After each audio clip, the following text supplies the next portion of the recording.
SIR আবহেই ভুয়ো ভোটারের খোঁজ। বাঁকুড়ায় একাধিক ভুয়ো ভোটারের খোঁজ পাওয়া গিয়েছে বলে খবর। বাঁকুড়ার শ্যামপুর গ্রামে ভুয়ো ভোটার তালিকায় কিভাবে ভুয়ো ভোটারের প্রবেশ, এই নিয়ে প্রশ্ন উঠতে শুরু করেছে। ইতিমধ্যেই রাজ্যে ঘোষণা হয়ে গিয়েছে এসআইআর, আর এই আবহেই এবার বাঁকুড়ায় একাধিক ভুয়ো ভোটারের খোঁজ মিলেছে। বাঁকুড়ার শ্যামপুর গ্রামে ভুয়ো ভোটার তালিকায় পাওয়া গিয়েছে তাদের নাম, কিন্তু কিভাবে এলো এই ভুয়ো ভোটারদের নাম, উঠছে প্রশ্ন।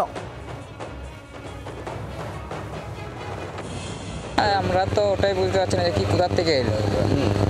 কতজনের নাম রয়েছে? মোটামুটি 5 থেকে 6 জনের নাম রয়েছে। তারা কি আপনাদের গ্রামে বসবাস করে? না, আদৌ দেখিনি তার আগে।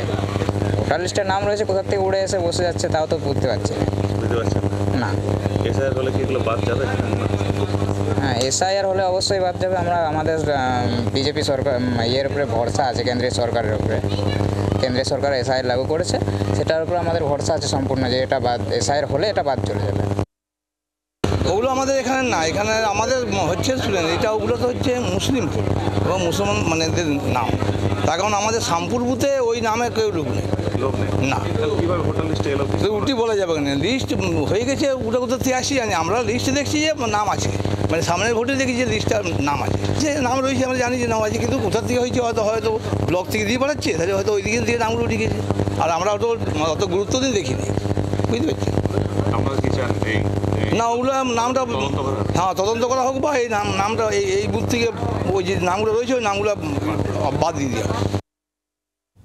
স্থানীয়দের বক্তব্য আমরা শুনছিলাম, কথা বলবো। মৃত্যুঞ্জয় দাস আমাদের প্রতিনিধি রয়েছেন আমাদের সঙ্গে টেলিফোন লাইনে। মৃত্যুঞ্জয়, কি খবর পাওয়া যাচ্ছে? প্রশাসনের তরফ থেকে কোনো তৎপরতা এই ঘটনা সামনে আসার পর?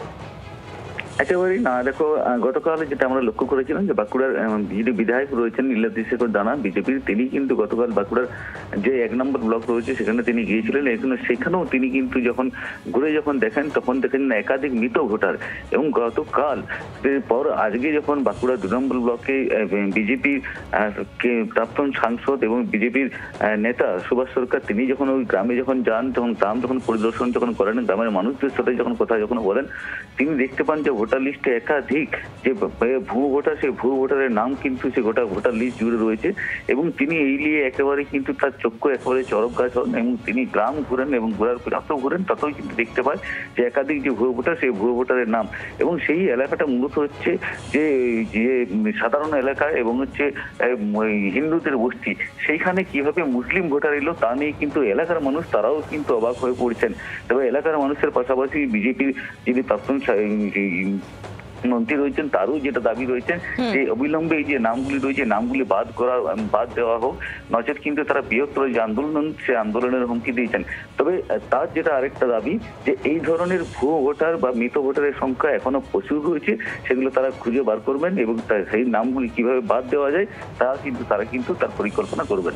ধন্যবাদ মৃত্যুঞ্জয়। নজর রাখো। মৃত্যুঞ্জয় দাস আমাদের প্রতিনিধি ছিলেন আমাদের সঙ্গে। শোনাবো আপনাদের বিজেপি নেতা সুভাষ সরকারের বক্তব্য।